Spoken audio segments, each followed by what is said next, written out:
Bismillahirrahmanirrahim. Assalamualaikum warahmatullahi wabarakatuh. Perkenalkan, nama saya Lisa dengan NIM 230409502032. Saya dari kelompok 14 yang akan memaparkan materi tentang strategi pembelajaran berbasis digital. Adapun 3 topik yang akan dibahas, yang pertama yaitu konsep dasar strategi pembelajaran berbasis digital. Yang kedua yaitu prosedur pelaksanaan pembelajaran berbasis digital. Yang ketiga, menerapkan pembelajaran berbasis digital pada anak usia dini. 1. Konsep dasar pembelajaran berbasis digital.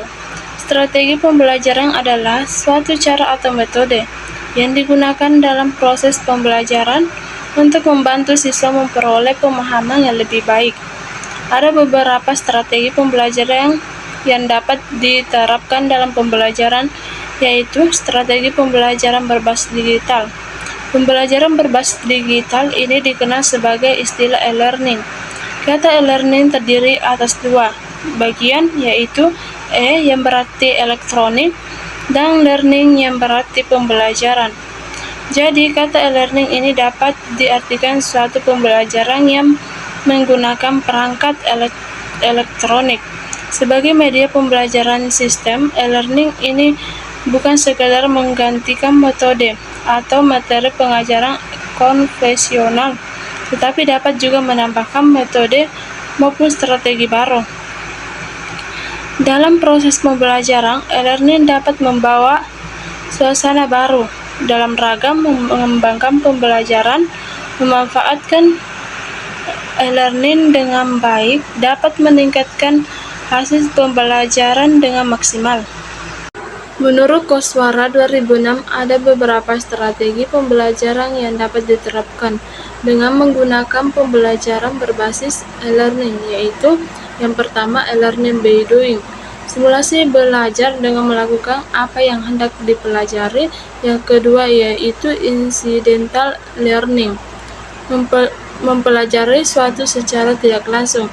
Tidak semua hal menarik untuk dipelajari, oleh karena itu strategi ini seorang peserta didik dapat mempelajari sesuatu melalui hal lain yang lebih menarik, dan diharapkan informasi yang sebenarnya dapat diserap secara tidak langsung. Yang ketiga yaitu learning by reflection, mempelajari suatu dengan mengembangkan gagasan atau ide tentang subjek yang dipelajari. Guru dapat mendorong peserta didik untuk mengembangkan gagasan atau ide dengan cara memberikan informasi awal kepada peserta didik, yang kemudian dilanjutkan dengan mendengarkan dan memproses gagasan atau ide dari peserta didik. Yang keempat yaitu case-based learning, mempelajari sesuatu berdasarkan kasus-kasus yang telah terjadi. Peserta didik dapat mempelajari suatu materi dengan cara menyerap informasi dari narasumber ahli tentang kasus-kasus yang telah terjadi atas materi tersebut. Yang kelima, learning by exploring, mempelajari sesuatu dengan cara melakukan eksplorasi terhadap subjek yang hendak dipelajari. Peserta didik didorong untuk memahami suatu materi dengan cara melakukan eksplorasi mandiri atau materi tersebut. Aplikasi harus menyediakan informasi yang cukup untuk mengakomodasi eksplorasi dari peserta didik. Materi kedua yaitu prosedur pelaksanaan pembelajaran berbasis digital. Jadi, pada prosedur pelaksanaan pembelajaran berbasis digital ada yang namanya teknologi informasi dan komunikasi atau TIK. Teknologi informasi dan komunikasi khususnya berkembang sebagai besar serta memberikan dampak terhadap berbagai sendi kehidupan manusia. Pendidikan berbasis teknologi adalah suatu sistem pendidikan dimanapun proses belajar berlangsung dengan memanfaatkan sarana teknologi informasi dan komunikasi. Pada dasarnya, komputer dan media teknologi jaringan diterapkan pada situasi pembelajaran termasuk pembelajaran jaringan sinkron dan asinkron untuk menerobos batasan waktu, lokasi, dan jadwal. Untuk mencapai pembelajaran individual yang berpusat pada peserta didik, ada prosedur pelaksanaan pembelajaran berbasis digital, model sistem pembelajaran berbasis TIK. Jadi pada sistem pembelajaran berbasis TIK ini ada dua model, pembelajaran tidak sinkron dan pembelajaran sinkron. Pembelajaran tidak sinkron yaitu proses pembelajaran berlangsung, di mana antara pengajar dan peserta pembelajaran dilakukan pada waktu yang berbeda. Sedangkan pembelajaran sinkron yaitu proses pembelajaran dilakukan secara bersamaan, terjadi interaksi dua arah antara pengajar dan peserta didik. Yang kedua, manfaat dan media pembelajaran berbasis TIK. Menurut Munir 2008 menyatakan bahwa media pembelajaran ada dua jenis, yaitu media pembelajaran sederhana dan media pembelajaran modern. Media pembelajaran berbasis TIK memiliki kelebihan tersendiri. Bila dibandingkan dengan pembelajaran lainnya, menurut Munir ada beberapa kelebihan yang dimiliki oleh media pembelajaran berbasis TIK, yaitu 1. Dapat memberikan pemahaman yang lebih terhadap materi pembelajaran yang sedang dibahas. 2. Yaitu dapat menjelaskan materi pembelajaran atau objek yang abstrak. 3. Membantu pengajar menyajikan pembelajaran menjadi mudah dan cepat. 4. Menarik dan membangkitkan perhatian. 5. Mengajak partisipasi peserta didik.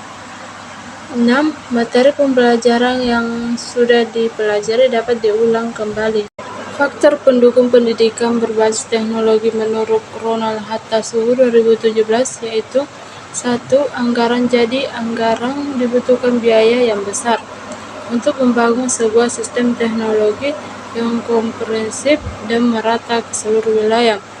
2. SDM. Selain tenaga pendidik yang menguasai perkembangan teknologi, dibutuhkan juga developer atau program yang handal. Yang tidak kalah penting adalah meningkatkan mental dan moral. 3. Perlengkapan teknologi yang memadai. Perlengkapan teknologi yang lengkap, terkini, dan mutakhir adalah salah satu faktor penunjang utama untuk membangun sistem pendidikan berbasis teknologi. Hambatan-hambatan pendidikan berbasis teknologi. Menurut Usa Sukmana 2015, hambatan-hambatan mengintegrasikan teknologi dalam pembelajaran dapat disimpulkan dengan dua kelompok, yaitu 1. Secara fisik, dapat berupa sarana dan prasarana yang belum memadai, terutama untuk sekolah-sekolah yang berlokasi di pelosok. Kalaupun sudah ada sarana dan prasarana tetapi masih sangat minim, baik dari segi jumlah maupun segi mutu peralatan tersebut. 2. Secara non-fisik. Yang pertama, kepercayaan diri. Guru kurang dalam menggunakan teknologi dalam melaksanakan proses PBM. Guru takut gagal mengajar melalui penggunaan teknologi yang saat ini sangat disarankan, walaupun penggunaan ICT dalam proses pembelajaran sangat disarankan oleh para ahli. Kedua, kurangnya kompetensi. Guru yang dimaksud di sini adalah kurangnya kompetensi guru dalam mengintegrasikan teknologi ke dalam pedagogis praktik, yaitu tidak memiliki pengetahuan dan keterampilan dalam penggunaan komputer dan tidak intuisi tentang perubahan dan integrasi dengan belajar yang menggunakan komputer dalam kelas mereka. Yang ketiga, sikap guru dan resistensi yang melekat terhadap perubahan. Sikap dan resistensi guru untuk mengubah tentang penggunaan strategi baru, yaitu dengan integrasi teknologi dalam PBM. Hal ini yang dimaksud dengan sikap guru bahwa penggunaan TIK dalam PBM tidak memiliki manfaat atau keuntungan. Materi ketiga yaitu menerapkan pembelajaran berbasis digital pada anak usia dini. Proses pembelajaran ini menggunakan pendekatan belajar melalui bermain, berinteraksi sesama siswa. Guru sumber belajar dengan melibatkan orang tua sebagai tangan pertama mendidik anak. Jadi guru sebagai pendidik tentunya harus menggunakan strategi yang tepat, dapat mengoptimalkan tumbuh kembang anak.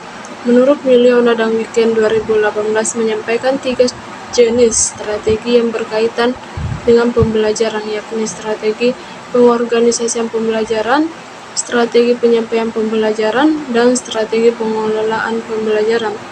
Pemanfaatan perangkat digital dalam proses pengorganisasian, penyampaian, dan pengelolaan, baik yang dilakukan secara langsung atau offline maupun dalam jaringan atau online. Aplikasi offline yang dapat digunakan yaitu Microsoft Word dan Microsoft Excel. Sedangkan pada aplikasi digital online yang dapat dilakukan yaitu Learning Management System atau layanan Google Classroom. Jadi di PAUD, anak-anak masih membutuhkan bimbingan dan dukungan dari guru Prof maksimal yang membuat refleksi kritis tentang kemungkinan dan keterbatasan mengintegrasikan teknologi digital. Guru yang merenggut kapan, bagaimana, dan mengapa ketika menggunakan teknologi digital bersama dengan anak. Peran guru menjadi penting karena guru dapat berperan sebagai mediator antara teknologi digital dan anak-anak. Jadi guru juga dapat memainkan peran yang penting dalam memperkenalkan teknologi digital kepada anak-anak, memberikan panduan dan dukungan teknis, memfasilitasi interaksi sosial yang baik antara anak-anak dan serta memfasilitasi keterlibatan orang tua dalam menggunakan teknologi digital oleh anak-anak.